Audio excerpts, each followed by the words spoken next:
Good evening, Zambia. Good afternoon, good morning, wherever, depending where you are watching us this evening. Welcome to another special presentation of TVBAKWETU. And I promise you, tonight is going to be a very, very hot one. We always think, can there be a dull moment in Zambia? There never is there? There never is. First of all, good evening, my co-host, Linda Banks. Good evening, Banksy. Hi, Frankie. How are you? Good evening. I'm very well, thank you. Excellent, excellent. Zambia, good evening. Mutende mwane, mulishani mkwai, mwalivia buti, mulibwanji. Welcome to TVBAKWETU. And like my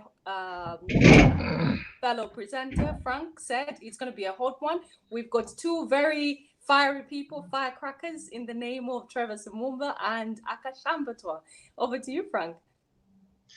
Thank you so much. Good evening, Trevor. Good evening, Aka. Good evening, Frank, and good evening, Madam Linda Banks. And Aka, how are you doing, my brother? Great, I'm great. Good to see you, man. And good evening and good morning, good afternoon, wherever you are. Yeah. Yes, thank you, Frank, for inviting us. And thank you, Linda. You look awesome. Thank you. And I don't.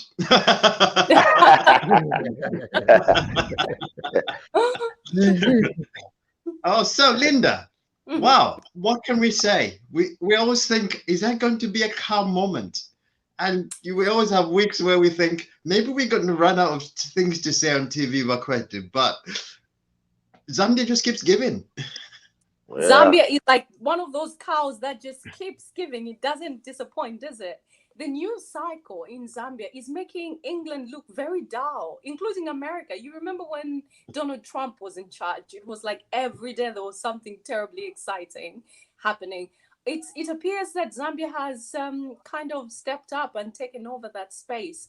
Last night, one of the viewers actually made me laugh and said Zambia is like a comedy show in heaven because there's something either hilarious or crazy happening. But either way, it's quite eventful back home. And we're here to try and talk you through some of the things that are making news right now and some of the things that are worrying you, actually. So one of the things that some of the things that have just come out in Zambia is fuel subsidies. The talk of the government removing fuel subsidies. So this is going to worry a lot of people, and people are going to say, does that not mean fuel prices are going to go up? And we know what happens when fuel prices go up. Then everything else is going to be increasing in price. If everything else increases in price, then what happens to the promise that the government offered? So what's your take on this? I'll start. Trevor. Thank you very much. I think first of all, I think it was very, how can I say? It was quite miscalculated and misjudged for the Bank of Zambia governor to make such a pronouncement, especially after the Monetary Policy Committee just increased interest rates. So that statement he made, I don't think it was necessary because it has nothing to do with him, first of all. It's not his decision to make, okay? That is the decision of the Ministry of Finance because that is fiscal policy. It has nothing to do with the Bank of Zambia. That's the first thing we should say. Now, for him to have made that statement, it's very clear that discussions are ongoing within the government in order to look at removal of subsidies. Now, for me, I'm very disturbed and I'm very unhappy with that because it flies against the very essence of the policy platform that the president has been articulating in the last 100 days or so since he won election. He has talked about focusing on economic growth. Now, how can you have economic growth if your most fundamental input to the production process, fuel and electricity, you increase the tariffs? It doesn't just make sense. The first thing this government should have done is to look at both sectors, systems that they use to procure fuel and the systems that produce electricity. Right now, we all know we are undergoing load shedding. So how the heck are we going to convince Zambian people that we should pay more for electricity so that we pay more for the inefficiencies of ZESCO? Secondly, ZESCO has a huge debt which is guaranteed by the government, which means you, me, and every Zambian taxpayer has to pay back that debt. Now, at the same time, you want me to pay higher tariffs for my electricity and then as well pay more taxes in order for us to liquidate the debt that ZESCO has accumulated. So for me, if the government is thinking about whatever they call it, removing subsidies or increase, whether they remove subsidies or they'll just increase tariffs, I'll tell them to hold on, stop that, think of other ways. First of all, can you get rid of the middlemen and the corruption in the procurement system? Secondly, can you get rid of the whole ZESCO senior management, starting with the MD and the other directors who have caused this problem and inefficiency in ZESCO? We are still having load shedding, and in fact, load shedding has increased. Thirdly, can you ensure that the system that you are using in terms of fuel procurement removes all those middlemen and reduce the burden in terms of the tax system on us, the consumers? You know, when we buy our fuel, not only are we paying excise duty and other taxes, but we're also paying fuel levy, which is supposed to be going towards the road maintenance. At the same time, we still pay toll fees at the toll gates when we are using our roads. So we are being taxed double. It's not right. This should not be the priority. The priority must be to incentivize and ensure that the economy can grow. I just want to quote something that I wrote in 2017 right? I wrote this in 2017. It's called, the title of the article is the stagflation of Zambia's economy. And in that article, I started it with a cartoon. So the cartoon has got a guy who's putting fuel, right? He's putting fuel in his car.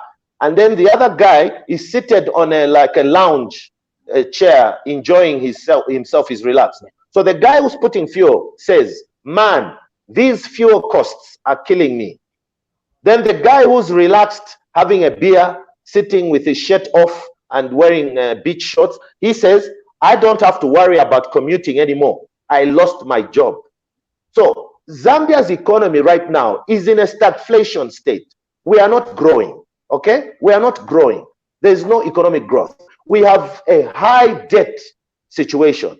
And so for me, the simple logic doesn't seem to be available to the government at the moment, because you cannot continue living on debt as we have been doing, and then you want to increase the costs of doing business in an economy that is not growing, that is not employing people. It is a very wrong policy option, and they should not do it.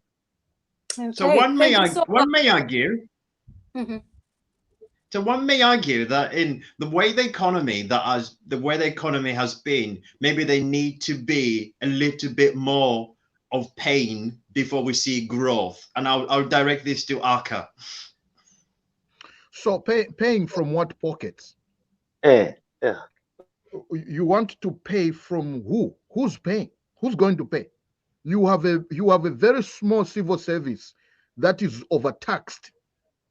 Who's going to pay an extra tax or an extra cost? And you see, this is where we are missing it. The president had laid out a very clear overall goal: economic growth. You see, you want to milk a cow, and he used this analogy himself. You can't milk the cow over and over without feeding it. Zambians need to be fed. That's the first starting point. What do I mean by that? Zambians need employment. You need to grow the economy. Once you expand the economy, you expand economic activities, you expand business opportunities, you expand investments into sectors such as technology, agriculture, and all these areas. There will be growth that follows.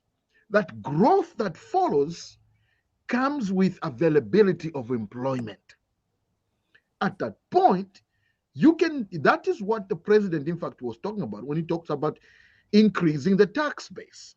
Increasing the tax base is not piling up more cost at individual level. So there's no one who's going to pay. We are already overpaying for everything, okay? Because the previous government had overtaxed the population to an extent that there was no more taxation that was going to happen. So let me just offer an addition to what my brother Simumba said. Look, you cannot, and this is what I've been arguing, and I will continue arguing this point. You cannot be going after economic growth while implementing contractionary policies. I don't know which economics they are using in Zambia. When you raise cost by increasing tax or increasing levies or increasing cost of borrowing, that's a contractionary economic policy. Now we can throw it whether it's in the fiscal policy or in the monetary policy, but it's contractionally. And the contractionary economic policy is a wrong policy when you have an economy that's already growing at -2%. We are in a recession. Yeah. We are in a recession. The way you move, let me give you an example. I'll give you a very good example. And I know it's a far-fetched example, but it will work for our purposes. The USA, 2008, 2009, went through an economic recession, a great recession. Do you know what the Federal Reserve Bank did, which is similar to our Bank of Zambia? They began to look at lowering long-term interest rates. The reason why they were looking to lower long-term interest rates is to stimulate production, economic growth. It was to stimulate investments in productive sectors of the economy, not in the money market, not in the bond market, not in the treasury bills, because that was not lucrative. Interest rates were going to go down, so if you invested in bonds, you won't get any returns at all. So what was going to be your motivation is to invest in what? Entrepreneur activities, into production activities. That's what the USA was doing. That's why today, US and European markets have almost near zero interest rates. Very good point there. Economic growth is to stimulate economic growth, because economic growth brings jobs. And that's exactly what this government needs, more job creation.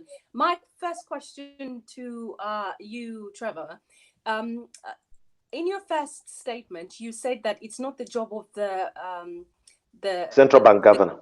The central bank governor to make these pronouncements. Now, my question is, for the benefit of our viewers, could you just itemize the job of the governor? And then for Aka, I want you to consider what we're experiencing. What sort of thing are we going through right now? Is it real inflation, or are we just facing nominal inflation? Yes. Okay. So in terms of the central bank, the role of the central bank is to maintain, the main role is what we call to maintain price stability. Okay. Price stability in terms of inflation, in terms of our foreign exchange rate, because that's the price of foreign money, foreign currency, and then in terms of interest rates. Okay. Beyond that, earlier on when we were talking in the background, Aka mentioned the issue of full employment. He also needs to use those monetary instruments to create a conducive environment for business to be able to grow. So that means maintain an environment where credit is available to the private sector at a reasonable cost. All right. Now, as it relates to subsidies, that is not his role. So the central bank governor's role is clearly monetary, what we call monetary policy to do with money. Okay, let's just put it simply, anything to do with money. Okay, Ministry of Finance, the government, the executive, their role is fiscal policy. Okay, collecting tax revenue, financing government operations, creating an enabling environment for business to grow and to flourish, which means all these policies in terms of the energy sector, agriculture sector, transport, all the key sectors of the economy. That is why we've got all these ministries dealing with different sectors of the economy. So when you decide, as they have done, to raise interest rates in an economy that is not growing, in an economy that is stagnated, but in an inflationary push, and that inflation is not coming from the demand side. For example, in economies like America, Europe, the developed economies, China, and all this, Japan, their inflation, when they do get inflation, is driven by demand, because they've got consumer power, they've got purchasing power beyond what we can even imagine at this moment. And so inflation usually will come as a result of people buying more things on credit, demanding more, because they've got the money, all right? They've got cheap credit, and so they are able to go out and purchase. In our case, especially in Zambia's case, our inflation is what we call cost push inflation. So by raising interest rates, you are actually going to have an impact which is going to be opposite to what you are trying to achieve. Because by raising interest rates, it means immediately the cost of financing business goes up. Okay? So companies will not be able to borrow competitively. And if they do, they'll struggle to make those payments. And that's why we've seen a lot of companies close down, a lot of jobs being lost. Two, what it does is that it also dampens down the ability of civil servants and other people who are employed to borrow also from the banks for them to, for example, buy, for example, if they want to buy a fridge or they're building a house or something like that. So you are already constraining demand. Now, on top of that, on the other side, the same central bank governor who says he wants to use the increase in interest rates to reduce inflation, on the other hand, is now saying, oh, we have to also remove subsidies on fuel and electricity, which are the two major components of the cost of doing business in this country. And so what that would do is that immediately, if the price of fuel goes up, all right, immediately price of mini meal will go up, because you have to transport maize to the millers, and then the millers use fuel to transport. Okay, a lot of factories use fuel and gas because of the fact that electricity supply is not efficient. So if you go to all the major factories, you find that they rely a lot on diesel powered generators, you know, and all these things. So you see added costs, which will make life even more difficult for Zambians. Remember, most Zambians use public transport, buses, trucks, okay? All of a sudden, they'll be paying more for these things. Is that going to reduce inflation? It will not. So I think there is need for the people at the Bank of Zambia and the people in the Ministry of Finance to get out of the clouds. Look at the economy based on the reality of Zambia. Okay, stop reading those books that you've been reading, okay, about theories and what. We've all learned those things. The reality of the economy in Zambia requires thinking outside the box. Earlier on today, I posted on my Facebook page the fact that one of the biggest problems we have in this country, we lack critical thinkers. What we have are just parrots who just parrot mantras.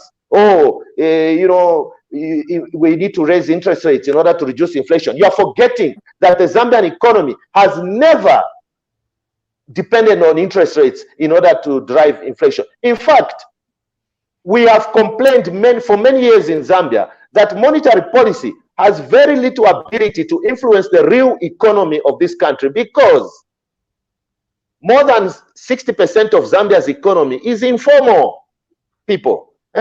It's informal. Even the trading we are doing with the Congo is mostly driven by informal traders who are not registered, who don't pay taxes. Okay, so we are coming up with we are misdiagnosing the problem and then giving the wrong medicine. So the patient, which is the Zambian economy, will not heal. Speaking hypothetically, you are the governor of the Bank of Zambia. What do you think would be right now the best way to deal with inflation? The best way to deal with inflation right now, first of all, we should have left the interest rates as they are. Okay? Secondly, if I was the Bank of Zambia governor, I would have issued a bond, a specific bond, to deal with the arrears that we are owing suppliers and contractors to the government. Because by doing so, I'll be injecting significant capital into the economy. Okay? Because when you settle those arrears, even if you've issued a bond, you can issue even a 5-10-year bond. Right now, Zambia, we are issuing kwacha bonds. We're able to issue kwacha bonds, and foreign investors are buying those bonds because the interest rates are quite attractive. Okay, so by doing that, those two simple things, you can actually generate multiply effect into the economy in the first year of this government, and will actually make many Zambians happy, and will also mean these Zambian companies will reinvest and be able to do and supply to the government, especially that we've decentralized the CDF to the local level. That requires companies and businesses that have got the capacity to perform and supply and service. Now, if these companies, these Zambian business people are owed money, how are they going to perform? So those are the kind of things we should be looking at. The problem is we like textbook economics. We don't want to think outside the box. We don't want to look at other solutions. You know, we have enough of how can I say, a financial sector in Zambia now that is able to resolve a lot of these issues. And then the third thing I would have done is to begin the process of ensuring that the mines, all sales proceeds from the mines must be brought into Zambia as foreign exchange before they can distribute it for their profits and whatever it is. But when they sell the copper, those foreign exchange proceeds must enter the economy of this country, must enter into the banking sector. That process should start. I'm not saying it's something you can do immediately, but that process should start, because enough is enough. We cannot have an economy that has a mining industry that is now, the copper is now over $9,000 per ton. These mining companies are making abnormal profits. They're not making what we call normal. They are making abnormal profits. And it's not right that we, the owners of the resource, we are not benefiting at all. We're not benefiting at all. We are giving them tax breaks, which we cannot even give to any other Zambian company. Yeah. Thank you so much. Also, Before Aka comes in, I want to make a follow-up question. Why now do you think the governor is doing what he's doing now? Do you think he probably has some capitalist policies only to empower the rich? What's your assertion on that? I don't know. I wouldn't want to. I mean, the governor is a good friend of mine. I like him. I think he's capable. He was the right choice. But my appeal to him is he really needs to sit down, take it easy, look at the reality. The reality is that the things that worked before are not going to work now. We are in very difficult circumstances. We need to quickly do things in a manner that will generate hope in our people. Okay, generate hope in our people and be able to empower Zambians. You know, so the suggestion I've made about the bond is something that can be done. It's not difficult. It's not rocket science, and that will deal with a lot of the issues that are related to contractors and suppliers. Not all the contractors and suppliers to the government are crooks. A lot of hardworking Zambians are suffering right now. People have lost houses. People have lost businesses. Jobs have been lost. Thousands of jobs have been lost across the country because government is failing to pay. And then in this budget, honestly, the Minister of Finance allocates just 2.3 billion to deal with arrears of close to 20 billion kwacha. I mean, let's be serious. Let's be serious. Aka, your question was, what type of inflation do you think we are experiencing at the moment? Is it nominal inflation or the actual real thing? Oh no! Right now, we are at about 12.2% inflation rate right now, according to the Central Statistics Office. And so, I mean, that is basically an actual inflation, because when you say nominal inflation, but what you're basically saying is you are looking at inflation that is not adjusted, right? And adjusted inflation is nominal inflation, right? So, but the most important thing that Trevor has mentioned here is to understand which type of inflation we are experiencing. Okay, so he mentioned about the demand pull inflation, and then he also talked about the cost push inflation. What you're experiencing right now in Zambia is a cost, okay, related inflation. In other words, is what is pushing the prices of goods and services is the cost of doing business. Okay, so let me give you a very, very good example. And these Trevor has already mentioned the factors that go into that inflationary rate. Okay, and that is mostly driven by cost of energy. Okay, and that is fuel and oil prices, and also electricity, and then you have overhead costs at business level. You have overhead costs of labor and so on and so forth. But labor is not an issue in Zambia. Labor costs are very low. What we're experiencing in Zambia is the operational costs go up. As soon as you increase electricity tariffs, as soon as you increase fuel price, pump prices, they have almost an immediate domino effect on an economy. It will be felt by ordinary Zambians immediately. Because what happens is that you increase the pump price, the following day, the Buses Association of Zambia will meet and they will start discussing increasing fares from Livingstone to Lusaka, from Lusaka to Kitwe, from Lusaka to Mongo. The fares will immediately go up and so on and so forth. Okay? So the idea here is that my expectation, and let me just as an extension of your question, chip in here and throw in some ideas. What the government, this government should have done, okay, was to institute real reforms in the supply chain, system of Zambia. Okay, first and foremost, and I was talking about this earlier in the morning, get the middlemen in the oil supply to Indeni out of the way. We can get that oil straight from Saudi Arabia and get Indeni itself to procure that commodity. Why do we need middlemen? Get the middlemen out. Trevor was talking about inefficiencies. When you work on efficiencies in an economy, the inefficiencies in an economy, including at company level, let's take an example of ZESCO. ZESCO, somebody somewhere wrote and said, we can run Victoria Falls Power Station of 7 people can run Victoria Falls Power Station. Okay, what we need is automate systems at power stations and reduce overhead costs. Those reduction in costs, you can pass them on to the consumers. That's what and I'm giving you those examples so that you can have a conceptual framework of where I'm going with this. What I would have done as president and Bank of Zambia would have been to sit down, look at what are the problems that are there in the energy sector. Supply, inefficiencies, high costs of operation, leakages, corruption and tender procedures in all, and then replicate that in all sectors. When you do that, you then work on removing all bottlenecks. Once you take that out, you will see reduction in cost. That's what we should be talking about.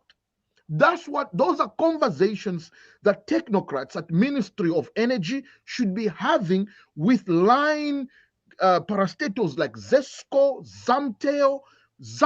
Let me talk about Zamtel while we are at it. Yeah. Zamtel should be rolling out optic fiber network across the country. You know why? Because that will reduce administrative costs of doing business. Okay?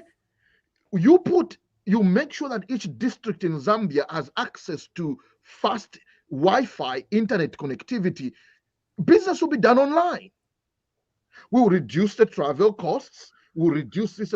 These are issues that should be in the policy reforms that UPND should have instituted. By now, they should be hammering out policy reforms in every sector of the economy.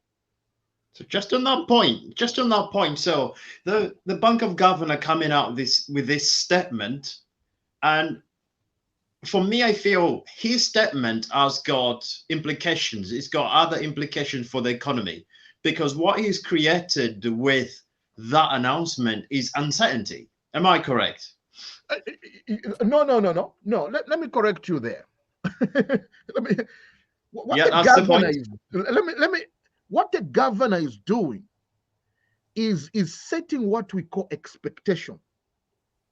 Okay, he's doing what we call forward-looking expectation. So he knows that the fiscal policy guys are about to unplug something. Follow me very carefully. They're about to unplug subsidies. What that means is that it will give him headaches. You're going to have to provide him a lot of Panadols. That man will have a lot of headaches, because once you unplug, and that, it goes back to what Trevor was saying. The Bank of Zambia governor has no power on fiscal issues. And so what happens is that the fiscal guys are going to unplug the subsidies. When they remove the subsidies, there will be inflation. There will be increases in inflation. Now, what he is doing a preemptive strike or a preemptive treatment before the problem. He's thinking, if they pull this plug, I'm going to have to deal with inflation. But that's so a what good he thing, has done is, isn't it? how do you deal with inflation? What it does now is that, okay, within the next quarter of 2022, the economy is going to experience a lot of inflationary pressure. How do I treat that? Let me go ahead and do what? Plug this contractionary treatment for inflation. That's what he has done. No. So now I've got another question. No. Let me finish my point, because I don't want you to say I'm contradicting myself. but he has done it too quickly. Yes. That's the point here. Like Trevor was saying, his move is too quick. We haven't even started implementing the new budget, the new budget. We are still in the Can I pause you on that one? What if he says he's got the privilege of seeing what is happening in the inner circle that you and I do not have? That's why he's thinking forward. What would you say to that? No, that's a fact. It's a fact. He has information. So then, which means he's not wrong. No. No. He's wrong. The prescription. Let me help you, Aka, here. No. You have to understand. The remedy he has used is wrong. You understand me? Because what he should have focused on in this first MPC as governor in the new government is to focus on just maintaining the status quo in terms of the interest rate. For me, that's what they should have done. Yes. That's all. Yes. Okay? Yes. And then secondly, as I say, issue a specific bond to deal with those arrears. Okay? And then use his influence over the Minister of Finance to say, Minister, as you consider removing of subsidies, I would urge you to first review what Aka has been laying out in terms of the reform process. Conduct that before you look. Removal of subsidies can be done, but we need full transparency. Like I said, I am not willing as a Zambian citizen to pay more money to ZESCO to continue load shedding me. No, I refuse that. I refuse. And as Zambians, it's time that us as citizens, it doesn't matter what your station in life is, as a citizen, we need to become active citizens, the way our friends are in other parts of the world. Look at South Africa, the way the people there fought against the municipality taxes, the fact that they had lacking water, electricity, and they spoke in the recent election. For the first time, the ANC has lost elections in the major cities. They no longer control Durban. They no longer control Johannesburg. They no longer control Pretoria. Okay? So, these are real issues we're talking about. Electricity, fuel affects every Zambian. There is no Zambian who's going to be spared from the effect of this. So before you do such a drastic thing, make sure that you've examined, are there some things we can do in the procurement system, in the systems that we use to save some money before we punish the people? Why should it be always us to be punished for the efficiency and the corruption of public servants? No, I refuse. This is something which, and for me, I can tell you, if the president is going to watch this or is seeing this, I promise that even when I do manage to see him face to face, I will tell him exactly what I'm saying here, because it is wrong. That is not a priority. The priority should be, let us manage the debt, which they have done very well, because they are coming close to a deal with the IMF. Very well done. Budget. It has come out. It's a good budget. Yes, there are some areas of concern, but overall, it's a very good budget. Okay? Now, thirdly, On this one, they have lamentably failed because there's no link between the monetary policy and the fiscal policy. That's a fact. The budget is an expansionary budget. It's an expansionary budget. It's a huge budget. Now, how can you produce an expansionary budget for 2022 and your central bank is now contracting the economy because they're worried about inflation? Exactly. Come on. The two don't marry up. They don't. There's an important point. There's an That's important what point. I've been telling people. That is what destroyed the economy under PF. And if you remember, Denny Kalyalya exactly about this issue under the PF, is like there's no coordination. There's no coordination between fiscal policy and monetary policy. Monetary policy was fighting inflation because PF government was on a spending spree. When you spend in an economy, when the government spends money in an economy, that's increasing economic activities, increasing money flow in the economy. But there was excessive spending in the PF. Yeah, but that should promote it. The only problem, let me tell you, even if it's excessive, if you excessively spend money correctly, mark that word, collectory. When you spend money in the way that is targeted toward economic growth, you're going to reap the benefits. The benefits are economic growth, employment, a lot of employment to be created. Exactly. But the problem with the PF government was that as they spent money, okay, I'm giving a comparison here. That's why I'm mentioning them. When they spent money, they are also unplugged corruption tap. So instead of the economic benefits to filter through to the entrepreneurs across the board, whether someone is UPND or not, as long as they are entrepreneurs, give them contracts, give them on merit, they filter that money towards what? Corruption, related activities. And can I just read something? Linda.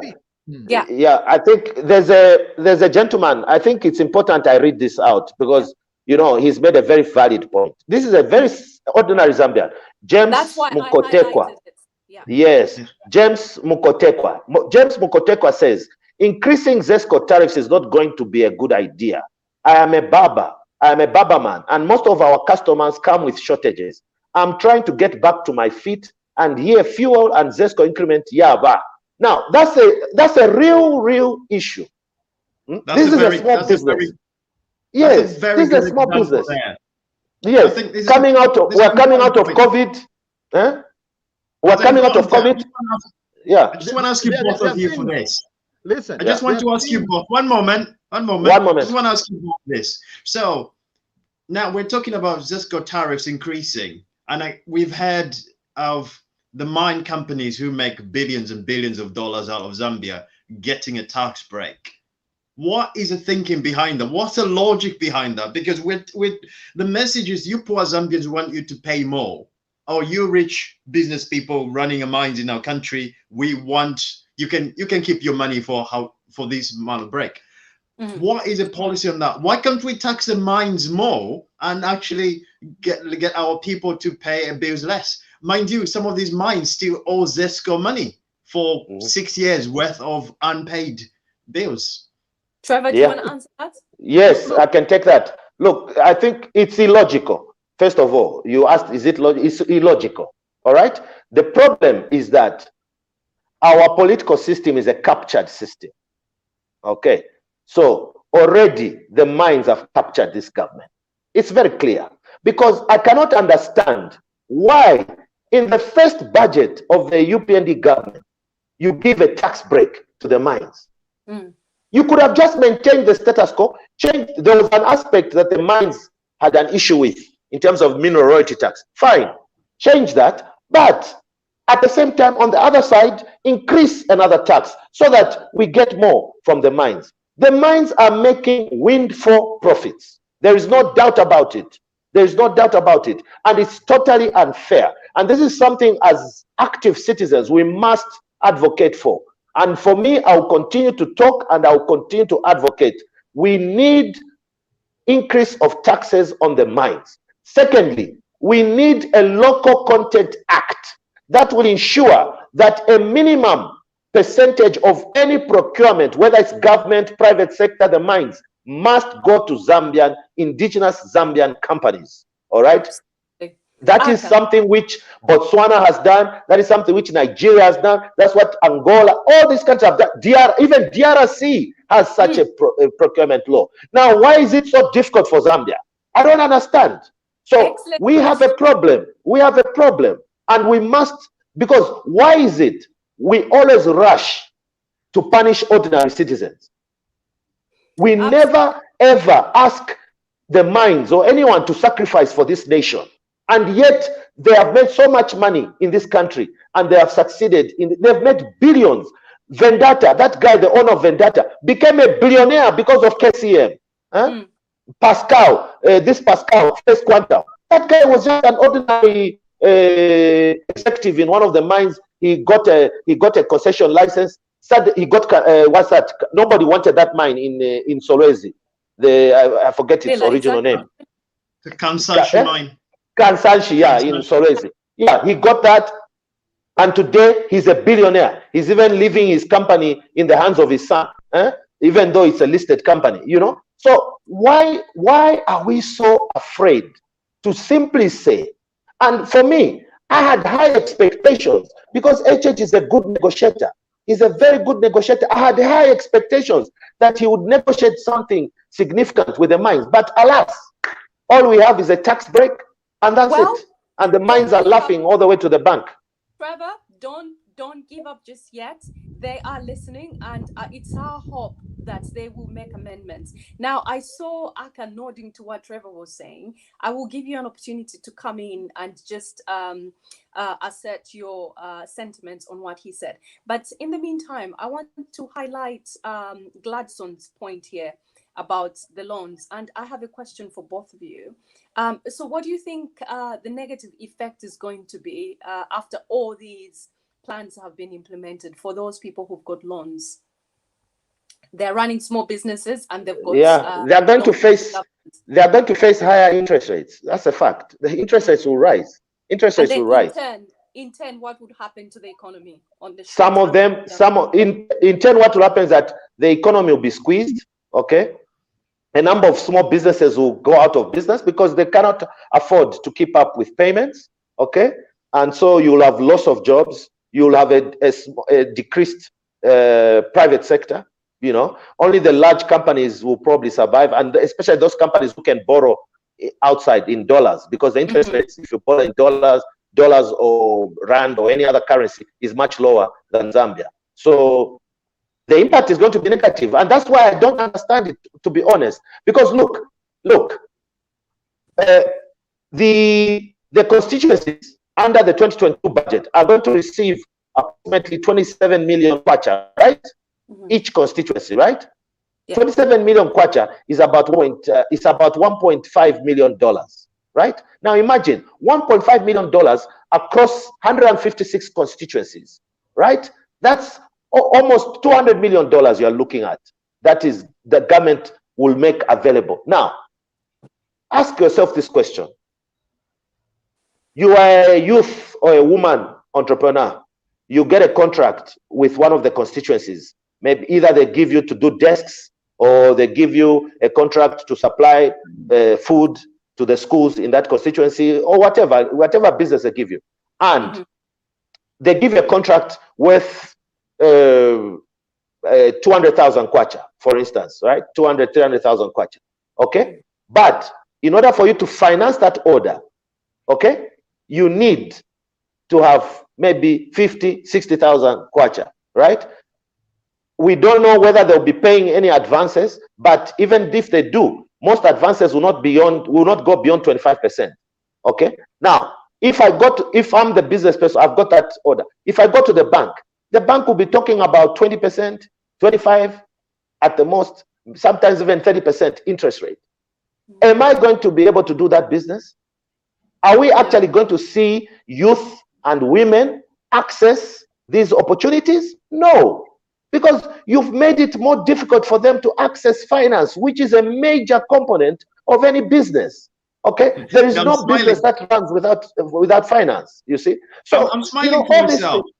Yeah, I'm smiling to myself as you explain that, because I can swear I heard HH explain it in almost exact the same way you've explained that. Yes. So what So now he's governor. Exactly. Yes. So one wonders, has the governor had a real proper conversation with the president to understand what the president, because this increase in the MPR is undermining the very fundamental strategy and policy of the government. The president will not achieve what he wants. We're going to have a situation where, again, most of those projects in the city under CDF will be done by Chinese, Lebanese, Indians, whatever, you know. Zambians will not be able to, because which small business do you know, Zambian business? They won't be able to compete. Aka, you want to jump in? Yes. Yeah, Aka? Yeah, again, the issue of increasing the MPR, I think we've covered that a lot. One of the things that people need to appreciate is that, again, in terms of tools, he has implemented a tool that is a normal tool to fight inflation. I hope my people here can understand that my contention is that the two institutions, Bank of Zambia and the Ministry of Finance, have to begin to talk, have to begin to do these policies in coordination. Because one, again, like Trevor said, the budget is an expansionary budget. MPR rate will reduce now. Now, since we've established that, let me also play devil's advocate here. Because at the same time, we know that this expectation that Governor Denny Kalyalya is trying to manage, the expected inflationary pressures that will come with increased economic activities, they themselves have a role to play at the Ministry of Finance. They have a role to play even in the inflation itself. One of the things they can do, again, remember what we have said already, is reduce the cost of doing business in the economy. And doing it by removing subsidies and removing this doesn't seem logical. But remember, the genesis of this is that probably in the background, and this is an assumption, don't quote me here, the background discussions between Zambia and the IMF has necessitated the removal of some of these subsidies. And that's what people are actually going to infer to. And somebody just said here, Dr. Cherwa actually talked about this. Here is the thing. We supported this government on the premise that it is going to have better technocrats that can negotiate better with IMF. Yeah. In fact, I offered myself. I live here. These economists at the World Bank, I know them. Some of them went to the same schools. Okay? So what I'm saying is that you go to Washington, D.C., where IMF is, and World Bank, these economists, we interact with them almost periodically. The prescription, what the IMF has done, is what they did also under PF. Okay, here is a prescription. Here are the things you need to do as government to be able to access our microfinancing facility. What we should have done is provide a counter proposal. We would have prepared a proper counter proposal to IMF. Okay, you are interested in fiscal consolidation. Okay, you are interested in ensuring that we implement austerity measures, because that's what it sounds like. Okay, HH should have sat down with Denny Kalyalya. We should have sat down with Dr. Musokotwane and all the experts and sat down and said, look, guys, can we craft a well-articulated policy counter proposal to the IMF? And then in that, we could have maintained, there are three things we could have maintained in that proposal. Number one, we should have maintained these social subsidies. Number two, we should maintain marginal increases in civil service. Number three, we could have maintained some minimal investments in infrastructure. Those are key. Those are key to development. Then we would have made very clear policy proposals and said, look, what on our part to be able to ensure that we bring cost of government down, we were going to number one, reduce corruption, because corruption is a cost. Whether people want to think of it that way or not, it is a cost. We are going to make sure we stamp out corruption. Number two, we were going to streamline procurement processes. Number three, we were going to remove excessive and non-essential positions like DCs, district commissioners. Non-essential. So that brings up another very important point. Let me finish my trend of thought here. So the idea here is to bring a document to IMF, a counter proposal. You don't just receive those proposals from them and sit down, look at them and say, we can do this, we can do that, we can do this. That's not how you do it. We have a chief negotiator who's well-informed, well-educated in State House. Okay, if it takes the president himself to lead those negotiations, he should do it. He should do it. Thank you, sir, Frank. Thank you. Then let's ask a very, very important question to both of you.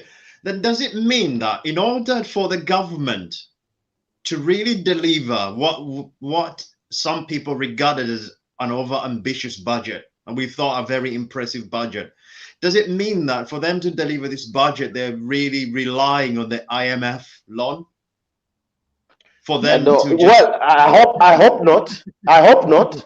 I hope not. And you see, look, even when the president was in the US, I made some input in terms of giving him some information about the way Ghana strongly negotiated the IMF program. The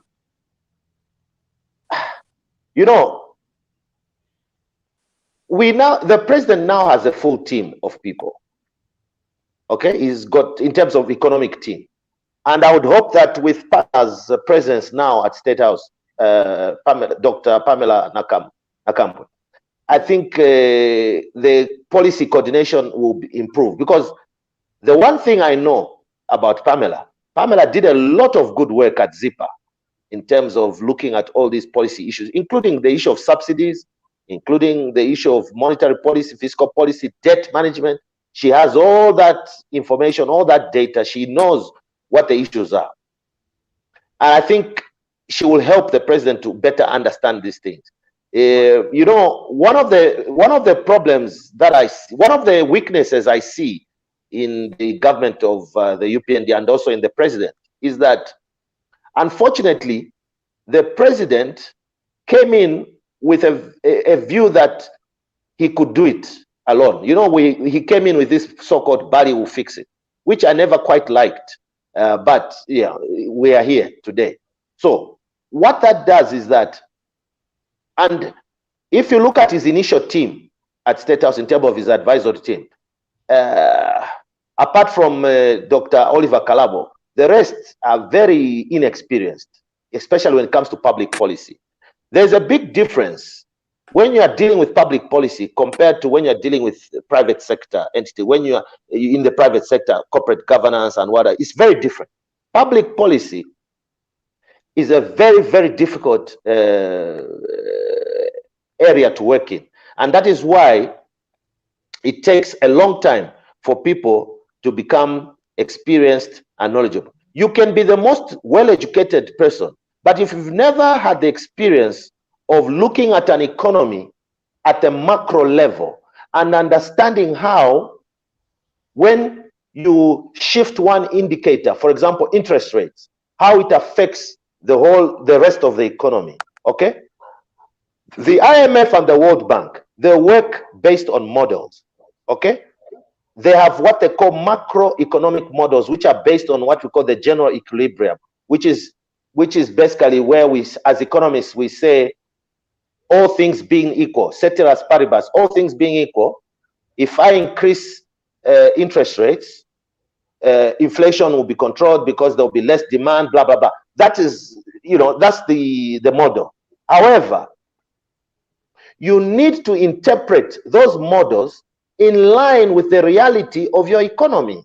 And so, Zambia's economy, first of all, is not a highly diversified economy, okay? It's highly dependent on one industry, one sector, the mines. Secondly, we are a highly import-dependent economy, okay? And so, when prices, or when the kwacha depreciate, when prices increase in where we buy our inputs from, or when the kwacha depreciates, it always hits us with inflation. So even if you raise interest rates, it will do nothing to the inflation rate, because again, I must repeat, Zambia's inflation is a cost push inflation. And unfortunately, because we are highly import dependent, we suffer also the risk of exchange rate depreciation. And our kwacha for a long time has not been stable. And so it makes business very, very difficult. In 2018, let me just give you a stat. In 2018, I conducted a survey amongst members of Zambia Association of Manufacturers. And all the companies that I spoke to both foreign and local companies, big, small, medium-sized. All of them told me that their biggest issue operating in Zambia was the cost of doing business, in particular, the cost of fuel, the cost of electricity. And if you recall, when load shedding was at its deepest, the manufacturers faced a double whammy, because on one hand, they were paying a lot for electricity, which was not forthcoming, because they were always load shedded. And so they had to now buy diesel, which again had increased in price. So you can imagine how it affected their bottom line. Okay, so we really need to, and I've been saying, I even said to this new government, have an economic endeavor. This thing of believing that you have all the answers is not correct. Let's have an economic endeavor, a national economic endeavor, to really discuss how do we want to take this country forward. What kind of economy do we need to develop in order to empower Zambians? For goodness sake, we are 50-something years old now, and we're still dominated by one sector. We're still dominated by foreign investors. How many Zambian companies do you know that are large companies? There's none. All of them are all foreign owned. Okay? And we keep on, and so you find we are all scrambling to get public sector jobs. We all want to go to the civil, because there are no jobs in the private sector. We can, even when we start a business, we are failing to sustain our businesses because the cost of doing business is so high. When you start a business in Zambia, before you even make a single kwacha, ZRA is on your door. Local council is on your door. Workmen's compensation is on your door. NAPSA is on your door. How the hell can you manage? And yet, a foreign investor who comes, he's given exemptions. He's given tax exemptions, tax holidays. Yeah. Huh? Just on that, yeah. Anka, With me, I don't have any issues with paying taxes. Okay, I'm not saying that's what Trevor is saying, but I don't have problems paying taxes as long as I'm making money. Simple. I gotta make money first. To be able to make money, I gotta reduce the Exactly. cost. Exactly. Yeah. And then to come back to the point, the other point, again, so the exact same question. So with the change in tariffs and everything else, do you think it's IMF or still the Zambian government, you need to do this in order for you to get the loan? No, that's a lame excuse. I don't think so. Look, Look. My question was, does the PF government, does the UPND government, the budget that they made, does it rely heavily on the IMF loan? Okay. No, let me explain. No, wait. But first of all, the budget. I want to just clarify something to you, not mislead people.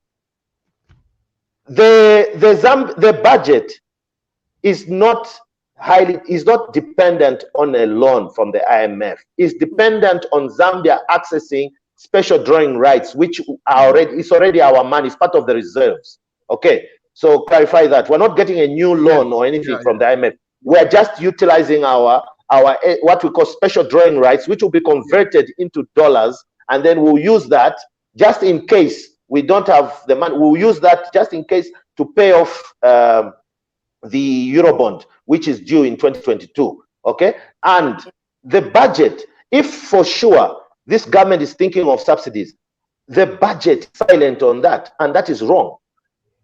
The budget should have stated clearly. Yeah, and he's right. So IMF really is not giving us a loan. We have a credit facility. Each country, each member country to the IMF has a credit facility that they can actually draw money from. Okay, it's like a Bembas will call it Chilimbai. Okay, you put money together and you give each other money. And that's a good way of putting it. Chilimba, it's Chilimba. You know, they give each other money, and so they're playing in Chilimba among nations. Yeah. Okay, so it was very important that was answered, because a lot of people this evening were asking that question. Yes. So and the idea is this: look, we have partners like the European Union that do what they call budgetary support. That's not even a question. Our budget has a component, a percentage of it is funded by donor funds. Okay, certain donors would do what they call targeted budgetary support. Okay, the USA is big in health. Okay, sometimes the USA will fund part of our budget through payment of drugs in hospitals and stuff like that. And so we make a saving out of that. So yes, the idea that there will be budgetary support, external budgetary support. Of course, we've for years now, okay, for over decades now, our budget is not funded locally from our own resources. But which budget does anyway? The USA budget is funded out of borrowing. So, but the problem is not borrowing. The problem is not contracting these loans. The problem is how you use that money when you get it. Is what the problem is. If you and how you borrow service loans. Exactly. Let me tell you this. If you borrow $750 million, that was the first bond that was issued, if you remember very well. Okay. When you borrow 750 bond using a private market, not from the IMF, but private market, you borrow that money and you take a substantial amount of it and decide to build or invest it in a Tazara to create a nice train and call it Satawan or something. I don't know what they called it. Okay. And then you see that project run down within 2 years because you're paying so much overhead from borrowed money. For me, that's a misuse of funds. Misuse of funds. Let me give you an example. What Mwanawasa did. If we are worried about inflation, do what Mwanawasa did. Do the Mwanawasa strategy. You know what he did? He knew that inflationary pressure in Zambia, like Trevor put it earlier on, is largely caused by, of course, fuel and this, and also food supply. Food. Okay? So what did Mwanawasa do? He knew if we have an off-season harvest, it will cushion in between seasonal adjustments of inflation.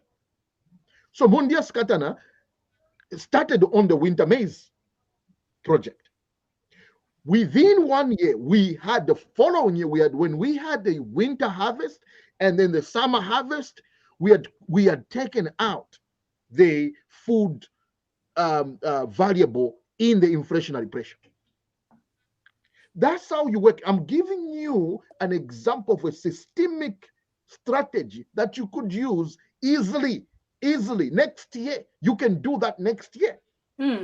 Thanks, and Aka, you can for that. contain inflation. Yeah.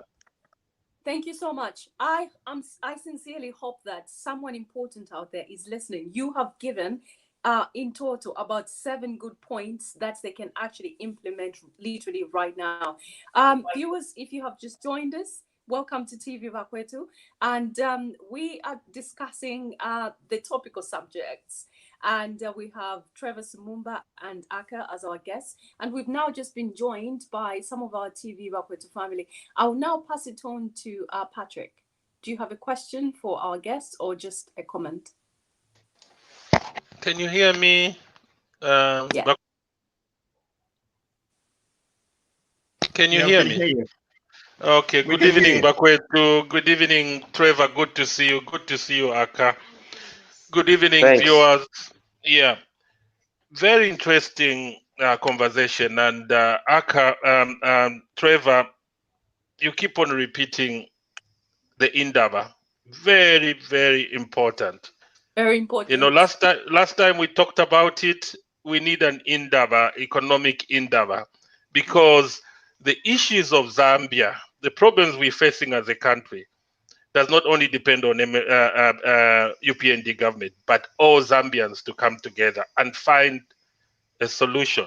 But some of the things you've mentioned, I don't know whether you guys, any of you guys, will comment. Some of you've both mentioned very important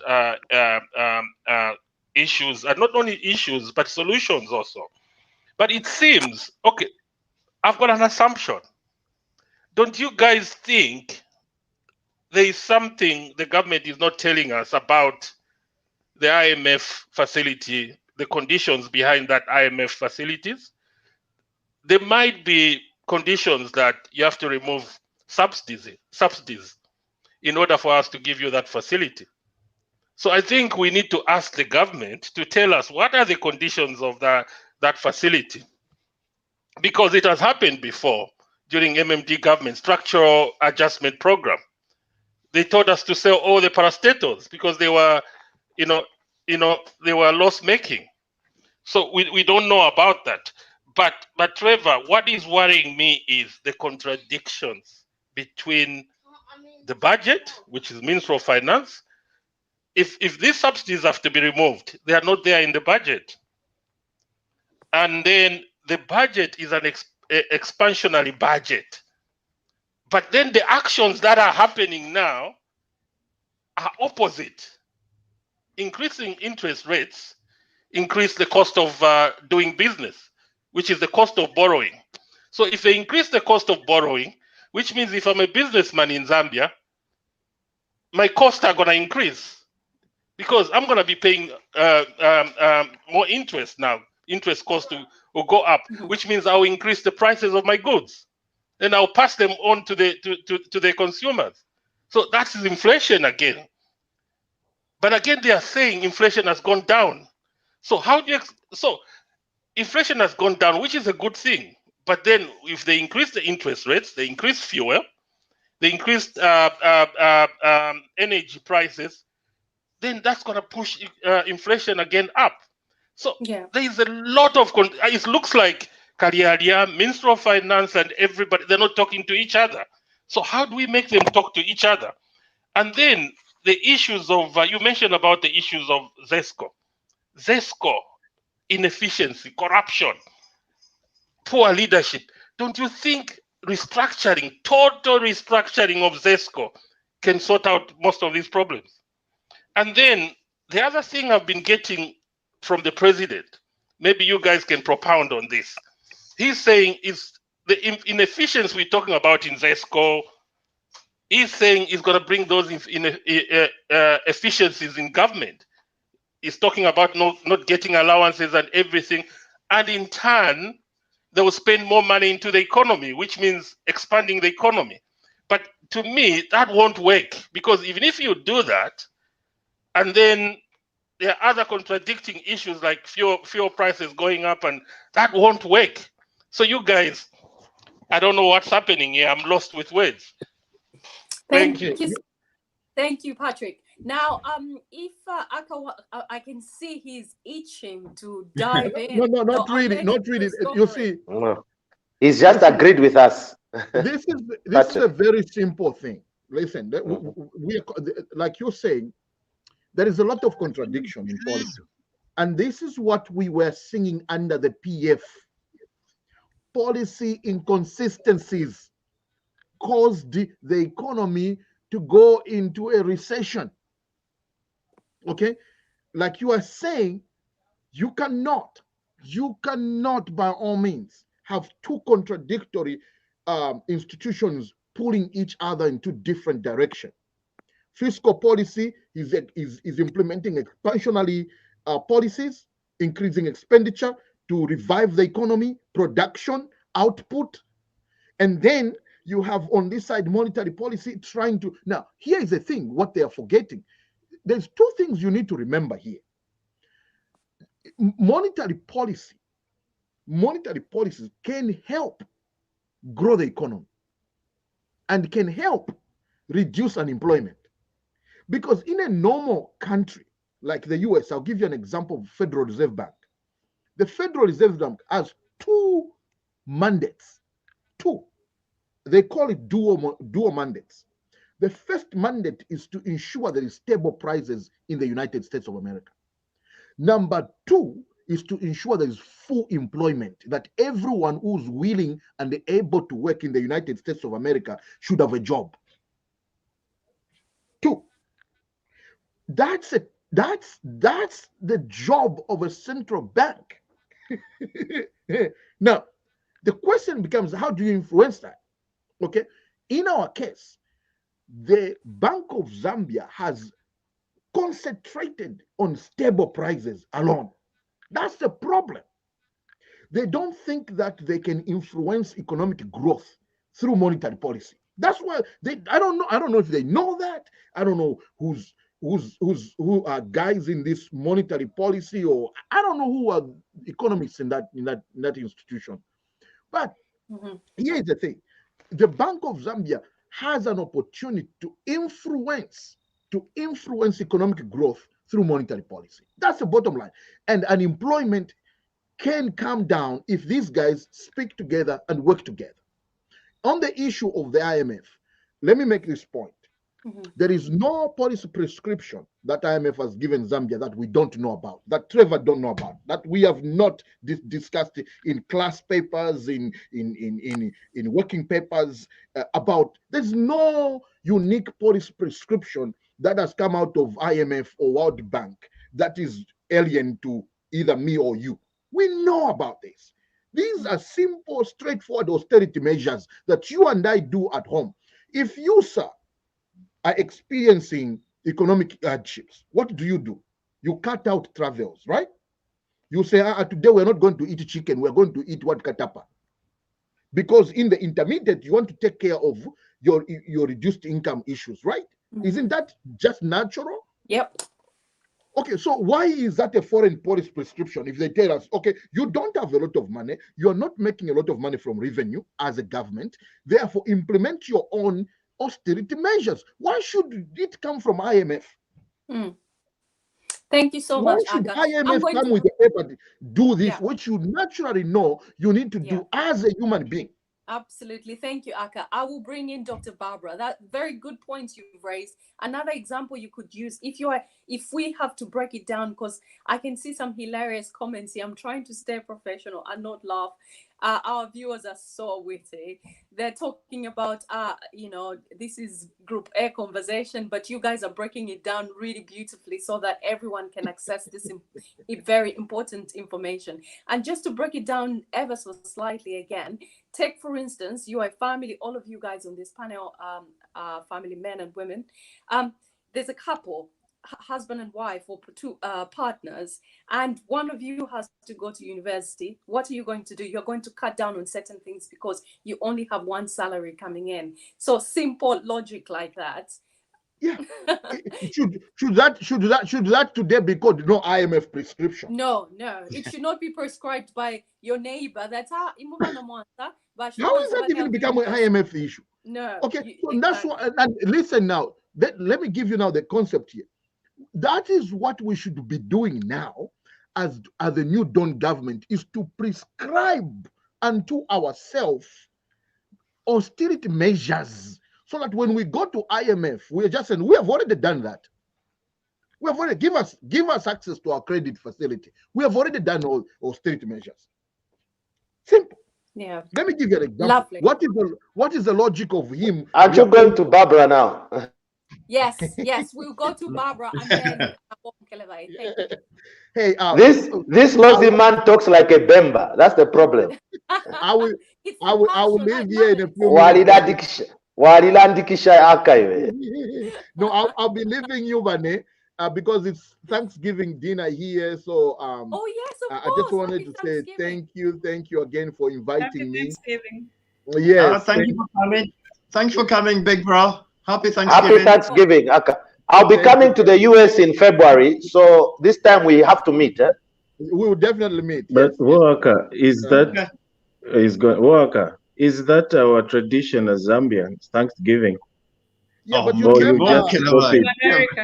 you remember my better half is from here, so we have to accommodate the and tradition. when you go to Rome, they say when you go to Rome, do as the Romans do. And yes. Well, thank you so much Any shangwe. Good night. Right, Dr. Trevor, you are in trouble. Dr. Barbara, I've heard so many men speak. Can you please speak? Yeah, we've had intellectuals busy. We don't even know where to start because it might just sound like a group D. Let's just be officially I'm a group D. You're an intellectual yourself, Barbara. So I just want to find out, because our wonderful people that know the numbers and banks have told us so much about what's going to happen and how bad these interest rates are. To come to the program, I've tried to, upgrade myself a little bit, so I can sound a little bit clever. And all the Western media that I'm reading seems to be in line and favoring this same interest rate. Let me just read it out. So here it says, this is from Trading Economics. It says the Central Bank of Zambia raised its key interest rates by 50 PBS to 9. So from November, it was on in February, it was 8.5. That's when Mvunga raised it the last time. And then they're saying it is likely to remain above so the inflation is going to decelerate. It's likely going to remain above the upper bound of the 6 to 8 target range. And then coming to next year, everything is going to be fantastic. The inflation rate is going to go down and etc. Now, what I want to understand is, since this is the Western media and we've been sweethearting ourselves to the Western economy, banks and money world, how is this working out? Why are they saying this is okay? Is it based on the Western economics? Is it like we have certain financial advisors who are from the Western world that are basing their expertise based on the Western economy and not our Zambian way of life? Because everything has a cultural explaining and attachment to it. I can give you an example. For example, if you have a funeral, if you're in the Western world, the medical world will tell you the person needs to stay by themselves, they need to keep to themselves until they're ready. If you're in Africa, we have to stay with you because it's family. So there are certain things that have a certain cultural implication. Now, does our economy have a cultural implication? Because Bloomberg, the trading economy, all the media, the Western media, is happy and laughing, but we're not happy. Let me come in. Thank you so much, Doc. Yeah, that's a very good question, and it's important to dispel this myth. First of all, you have to understand, in any economic policy, there are winners and losers. The winners of the increase in the interest rate are the banks, which are all owned by international people. Those same people you're talking about, Bloomberg and all these others, they are laughing all the way to the bank at the expense of most of Zambian citizens. Why do I say so? Because by increasing the interest rate, these guys who've invested in Zambian bonds on the Zambian bond market, remember that a huge number of portfolio investors buy bonds that are issued by the Bank of Zambia. They are suddenly getting an extra 0.5% on their money.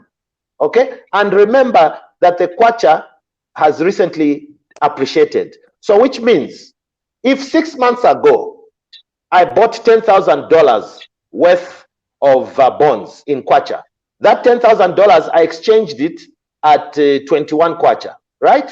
Today, that same $10,000, all I need is 17 kwacha for each dollar. So I'll need to buy back that $10,000. All I'll need is 17 kwacha to $1 compared to 21. On top of that, I've got interest which I've earned.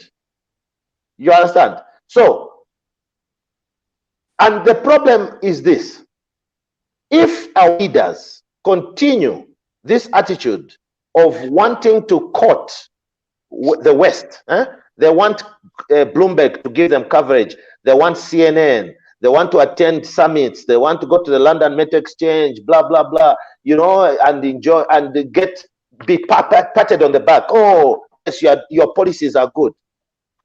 Come 2026, the Zambian people will show and teach them a lesson to understand that your first job as a president, as a minister, as a central bank governor is to the Zambian people, not to IMF, not to the World Bank, not to the Western media or the foreign investors. Okay, this increase in the interest rate is going to harm the very people that the president said he wants to empower. He said he wants to empower youth and women. Now tell me, how are you going to empower youth and women when for them to go and get a loan to help them start their business, it's now going to be probably 35%, 40%.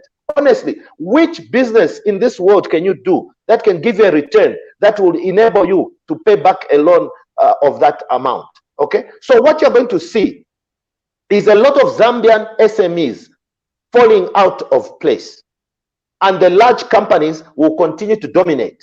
And so even the CDF we're talking about, to say we want youths and women and small businesses which are based in the provinces, how are they going to finance those transactions? Because when you get a contract, a big contract, you have to finance it. Where are they going to get that financing? Because we've seen the allocation to CEC. Yes, they've allocated some money, but it's not enough. It's not enough to be able to incentivize and sustain, the economy. So we really need to change the focus of our policy making and stop always looking outside. Always looking outside. Oh, what would the South African investors say? What will Pascal say? First Quantum Minerals. What will Barrick Gold and all this? No. The first thing we should be thinking about is, if we do this, how is it going to affect the man in Mutendere? How is it going to affect the person in Shangombo, in Kasama, and all these things? This interest rate rise, yes, it will decelerate inflation, but at the same time, it will negatively impact on the cost of doing business. And we're going to see companies actually close down because they'll not be able to meet up with their payments. Because already we saw one of our viewers sent us a note saying they've already received a letter from their bank telling them that interest rates will be revised because the MPR has been increased. And most businesses borrow on floating exchange rates. They don't borrow on fixed exchange rates. So we are seeing as Patrick said and Aka said, we are seeing a contradiction. Okay, on one hand, you've got an expansionary budget, a budget that is looking to empower SMEs.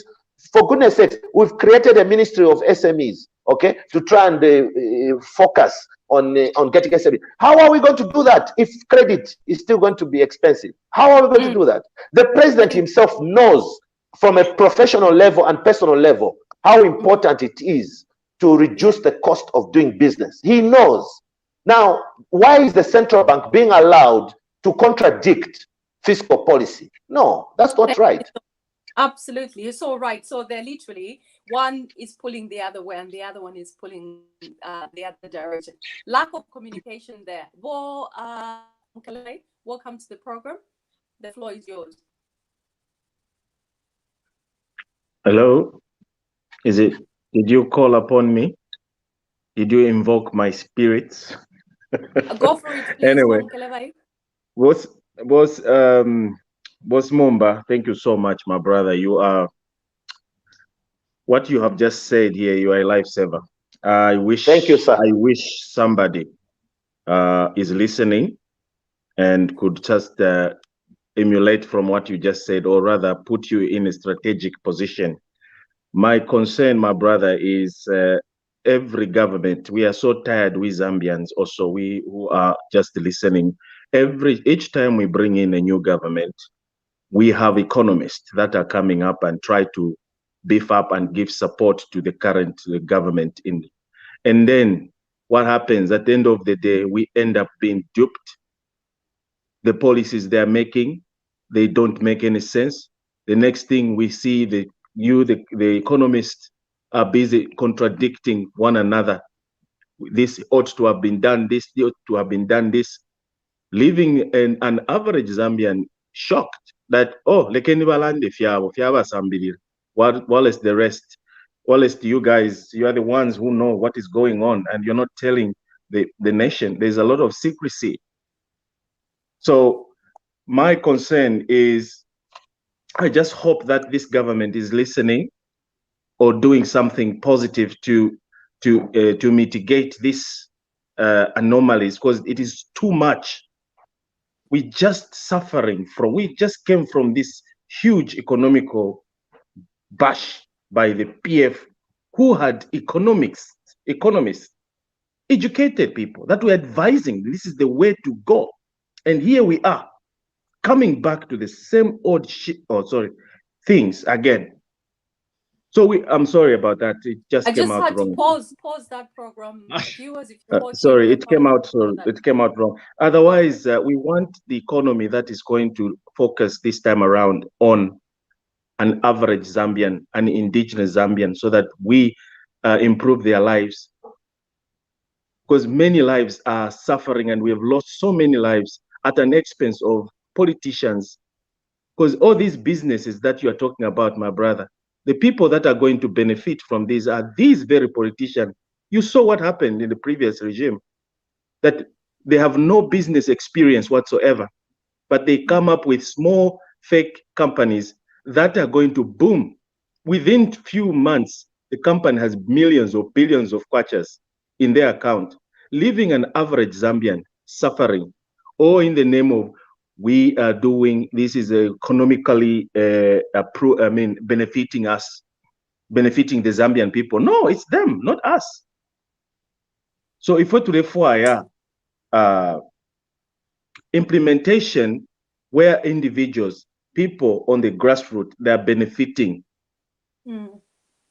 That's my take. Otherwise, Mwandin, I love the way you and Aka have analyzed this issue. And I just hope that wakateka, olona boniba economist, bale umfwa, teke ni amatwi, umfweni kubale landako, abaiche, but they are known, they have the experience, they have seen, they are the ones on the ground. Thank you so much, Trevor, did you want to comment on that? No, just to say thank you for his kind sentiments. And look, we can't give up. One thing that touched me with what he said is that we've just come from another economic disaster, which the president and all the people around him understand very well the mistakes that were made. So for me, to be honest, when I saw the announcement of that increase, I was very, very devastated, because I said to myself, what is going on? I was expecting a reduction at least, or even stand still, leave it where it was then.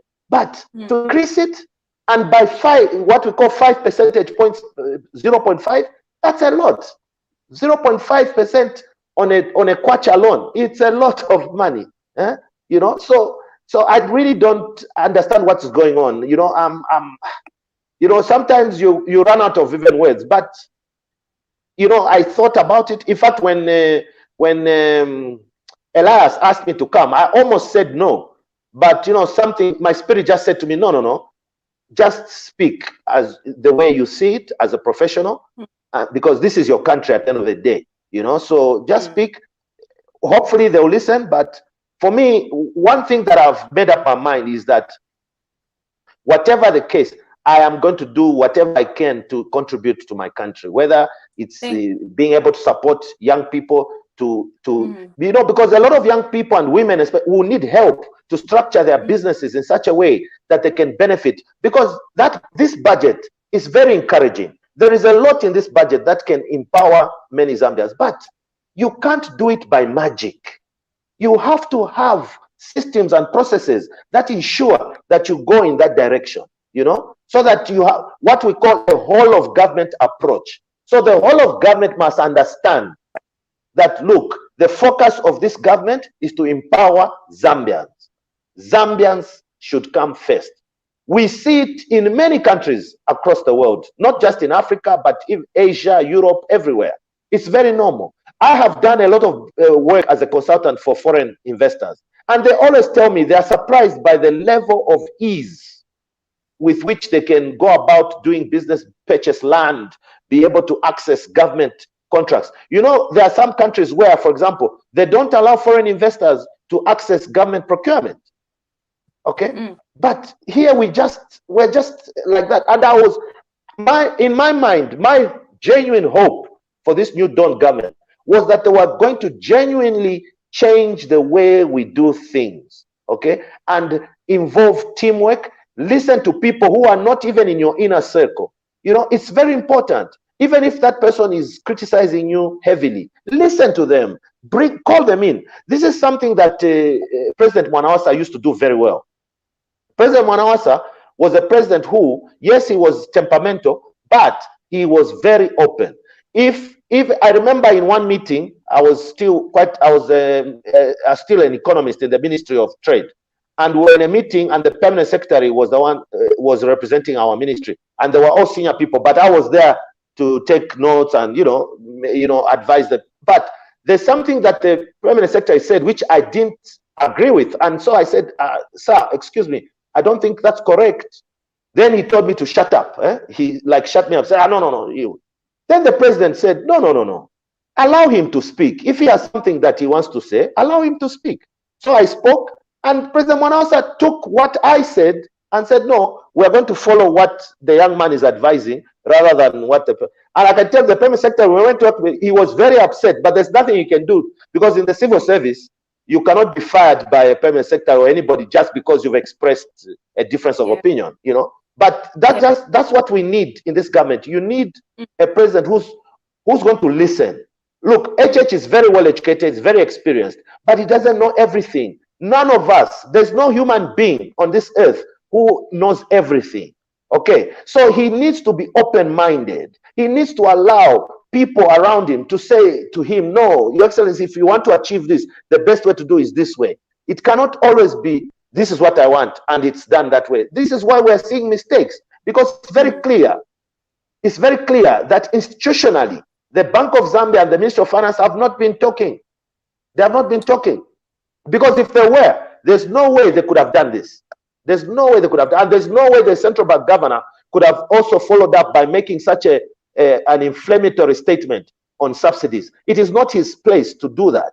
It's not his place to announce such a thing. And so for him to say that, he knew that it's something that government is talking about, and maybe it's a throw of the dice. But I've just been told that the press aide to the president has somehow downplayed that. Again, that is wrong. The press aide should have just kept quiet, you know. Yeah. They should have handled it quietly between the two. But now it's now going to be a public argument, because we all heard him. He said it. He said there has to be an increase, a removal of subsidies, and so an increase in tariff. He said it. It's on TV. It's on camera. And now you have the presidential spokesperson saying, no, that's not exactly what, you know, there's a problem. Yeah. No. Thank you so much, Trevor. It's really important for them to just come clean if they've messed up. There's I'm really disappointed with the miscommunication because the UPND prior to elections, they were brilliant at being synchronized, speaking in unison, singing from the song Hymn Shit, whatever sort of sayings you can come up with. But post elections, it just seems a little bit chaotic. Gladys, welcome to the program. The floor is yours. No, she's gone. We lost her. I think she pressed the wrong button. I think it's an interesting point. How much long do we have to go? Okay. 6 minutes, and then because it's midnight for me here already now. It's midnight.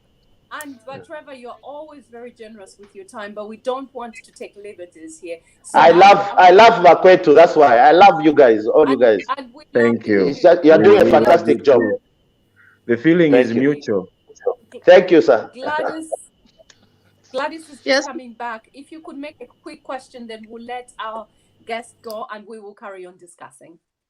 Thank you very much for giving me the platform. Good evening, Trevor, and thank you so much for educating us. Good evening, Gladys. Good evening.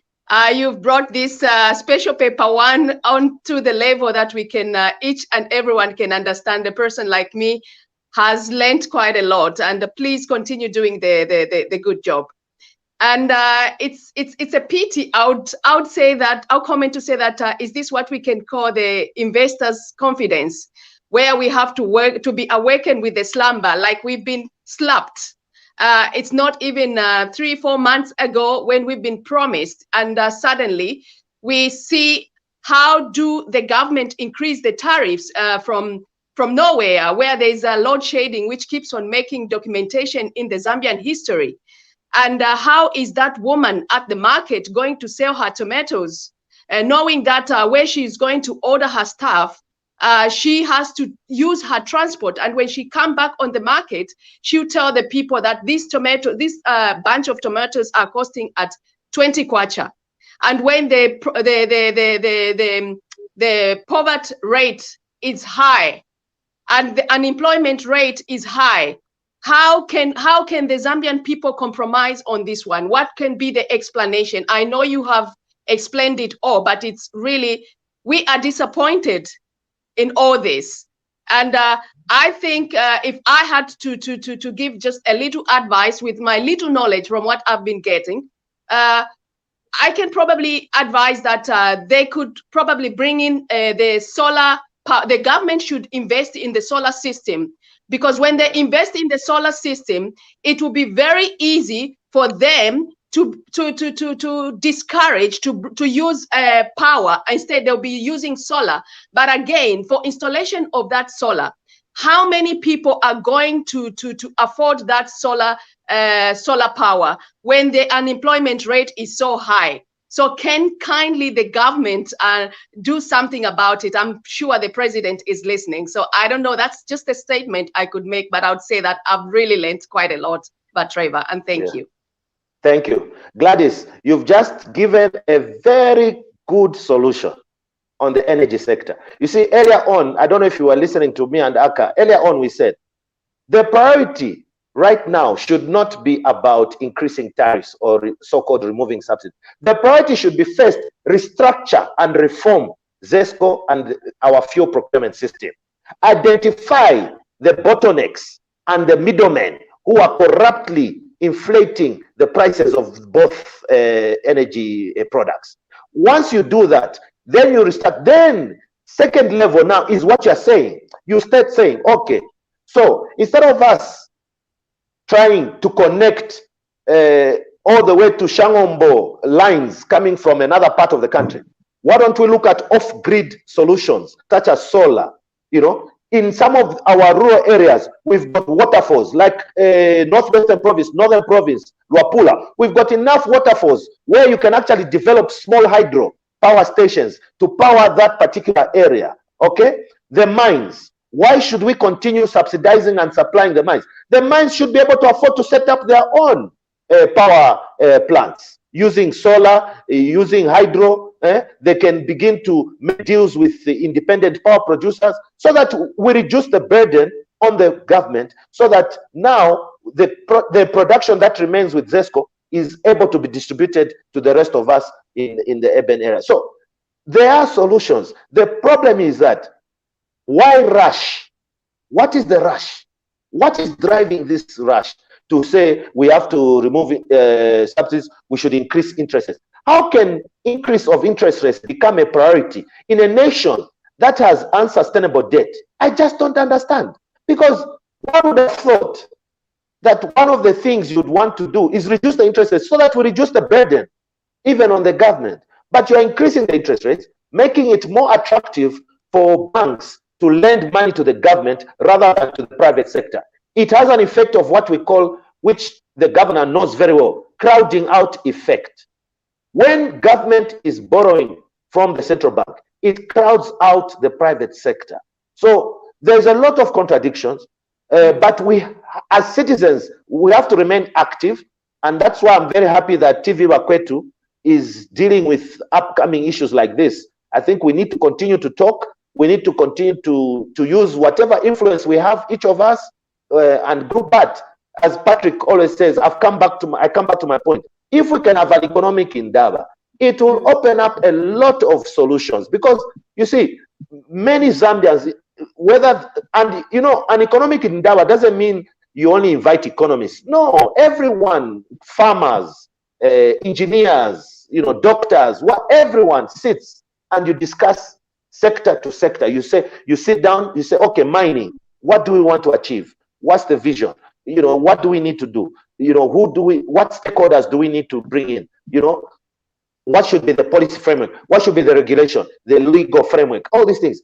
With an indaba, you actually open up your minds and you also allow Zambians to express themselves, and you are able to have a national plan that is owned by the country and by the people, and it becomes a plan of action that can be implemented. And when the government, the government is not perfect. There's no government anywhere in the world which is perfect. They will make mistakes, okay? They will make mistakes along the way. But the beauty of when you have a country-owned plan, okay, we will understand. When we make a mistake, they'll be able to say, guys, we made a mistake. Oh, we should have done this. Okay, yeah, we can see. Because we are aware of what the plan is, and we know that the mistake is not deliberate. But you see, when there's no transparency, we'll make a lot of assumptions. I mean, for me right now, the things going through my mind are that some key leaders in the government have been captured by the mining companies, by the international banks who are determined to continue milking this country for as long as they can, So, but we don't know if it's true. But the thing is, we are not seeing transparency. We are not understanding what's the motivation.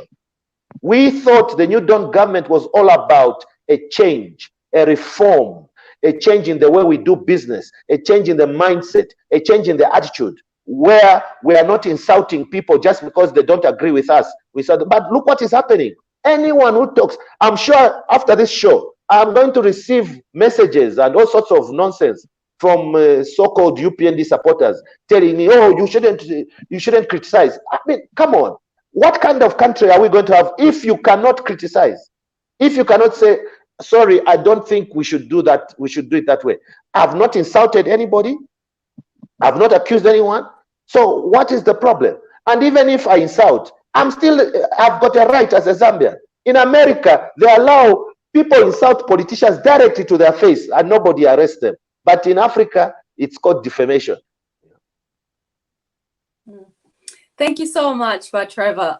What an insightful man, as always. And thank you very much for your generosity of spirit. You always avail yourself to us when we knock on that door.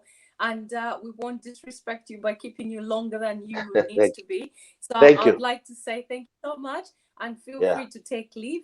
And we'll see you again soon. Thanks so much. And I wish you all the best. And please keep looking at Zambia. You guys in the diaspora are very important. You were very important to the revolution that we had in our country. You are very important to the future of our country. There's nothing wrong with being in the diaspora. You are still a Zambian, okay? You are there to better yourself, but keep on being active, help the country to move forward. We really need to get out of this poverty streak. So for me, Christmas, I'm spending it Kumush. This Christmas and New Year, good. I'm going to the I'm going to the village. I want to spend it with my relatives and just chill. No telephone. I just want to eat from the Mbaula. You're the lucky person. I wish I was you. Kumbala, between Bala and Pulungu. Yeah. Nice beans, wino Actually, my brother, if anyone tries to come and attack you over this program, if anyone comes to you and attack you over this program, over what you have just done to the country and the audience or to the world, please do not hesitate to come forward to us as well. And then we shall retaliate. Thank you. On your behalf. I trust you. Yes, my brother. Hey, Percy. Yes, I'm okay, my brother. I'm okay. I'm okay, boy. All right. See you. Take care. Before you go, Trevor, before you go, you are in trouble, Trevor. To start with, you're not my cousin. To call Aka that he talks a lot like a Bemba. You're gonna pay for that, Trevor. No problem. I'll take honorary gunnyship because I've got some Tumbuka blood, so I take honorary Tumbuka. You forgive it, my brother. Thank you, because you're a patriot. True patriot. Thank you, sir. Mr. Trevor. Well done. I'll get your number from Linda. Whoever contacts you, I'll get your number. Yeah. Elias has got my number. Okay, I'll get it. Then I'll be in touch. You have to plan something, my brother. No problem. You are most welcome. Thank you. Before you go, before you leave, I wanted to just apologize for the slippery of my tongue. I was almost, I didn't say the word, but some people were filling in the blanks. So I wish to apologize to you, our guest, and the audience. Please, Muniswalele, Munjeleleko. I am not Mutale. I am Mukeleba. I was going to the M, Mukeleba. Yes. Thank you. You are forgiven. Don't worry, Mr. Mkeleba, you're getting fined £500. £500 to TVBAKWETU. That's fine. You know, I wasn't even thinking the way it came out. Wow. My apologies. Well, what a program! At some point, I just to sit there and just watch those two. That was quite something incredible. But for me, there's one thing that is important. Inconsistency is very important. I think if what we've had something is inconsistent. We got elements of government. The right hand doesn't know what the left hand is doing, as they say. So people are coming out of these statements, and we've had the Bank of Zambia governors made a statement. The president's spokesperson has also made a president to contradict that. So nobody really knows what is going on. And for me, I just feel, what then does it say to the message that was given when the government was voted in? What is the message? Is the message still the same? Because we all knew what the message was. There was a clear message before the election. You knew what the message was. But I just feel at the moment that that message is not exactly the same. But Patrick, you are part of that. You are part of UPND and the message that was being relayed at the time. And you can agree with me that the message was quite clear. How do you feel now? Thank you, Frank. I think the message was clear, and I feel it's still clear. But what is surprising is the contradiction that is happening now. And I pray that they will sort this out, because one hand cannot be saying this and the other hand saying the other thing. The budget cannot be saying expansionally, and then the BOZ increases the interest rates. But Frank, in the 70s or late 70s, when Ronald Reagan became the president of America, it was at a time when the American economy was going through troubles. And you know what he said?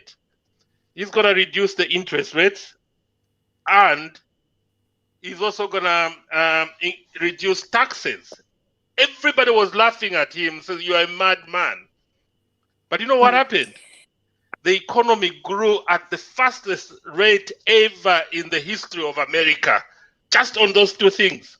So you don't increase interest rates or even taxes when you want to grow the economy. The UK economy, the interest rates in the UK, you know that, Frank, is 0.25% in the last 3-5 years, because they want to grow the economy. They want a small businessman to go and borrow at a cheaper rate and create jobs, because it's not the government that creates jobs. The government's role is to create a conducive environment for you, Frankie, Linda, Barbara, to go and start businesses and create jobs. But if you're increasing interest rates, how is Belinda going to create a job? Because now Belinda's cost of doing businesses are going to go up. And then what is Belinda going to do? Will pass that cost to the consumer. And then what happens? Prices go up, inflation go up, and then what happens? There won't be any expansion. There won't be anybody employing anybody. So I hope Bakateka Besbaleumfwa. I rest my peace. What was interesting for me? Frank, before you come in, we literally have 2 minutes and we haven't had Wiseman and Percy speak. Could we just let them, and then we'll be closing soon. Wiseman, can you go first, and then Percy straight after, please? Sorry. Yeah, thank you very much. I think today, good evening, everyone. Good evening, Frank. Good evening. Good evening, our viewers. I think today I'm using the wisdom which I got from Mr. Patrick Churufia and Mr. Mkelevai, which says there's wisdom in listening than in talking. So today I'm not talking, I'm just listening. Thank you very much. Oh, thank you so much. Percy? As for me, well, I was listening to the program, and I agree with what Trevor said in terms of the foreign exchange with the mines, the money which the mines sell our goods, or should I say our copper. It is right for us to be having that money coming into the country before it's distributed to the whoever has got the largest share and the profits and them lot. Whatever. But the point is, we don't. The only thing we have in Zambia for foreign exchange, even now, it's that same copper. If those guys who are dealing with copper, they are taking the money away. That's why even our foreign exchange is kind of difficult, because even the Kaunda time, it was the copper which brought in foreign exchange. I'll leave it there. Thank you so much. Frank, would you like to close? Well, what can one say? That was rather incredible. We had two incredible men, two incredible economics, and I hope we got something that was very, very important today for our country. That was a detailed program. I just had to take it all in. Don't forget also, get some stars. Buy some stars to keep us going. This is what keeps TVBAKWETU going. Remember, everybody here is volunteers. We're all here for the love of our country. You can also join our membership. You can be part of a TVBAKWETU group if you can join on for only £3.45. You can buy coffee a lot more expensive than that in some places. But if you can join us, and you can join us in our background as we have our chat. So yeah, it's been a pleasure to be with you this evening. God bless our country. God bless our dream, and keep working on the things that we believe in. This has been a special presentation of TVBAKWETU. See you soon. Bye-bye.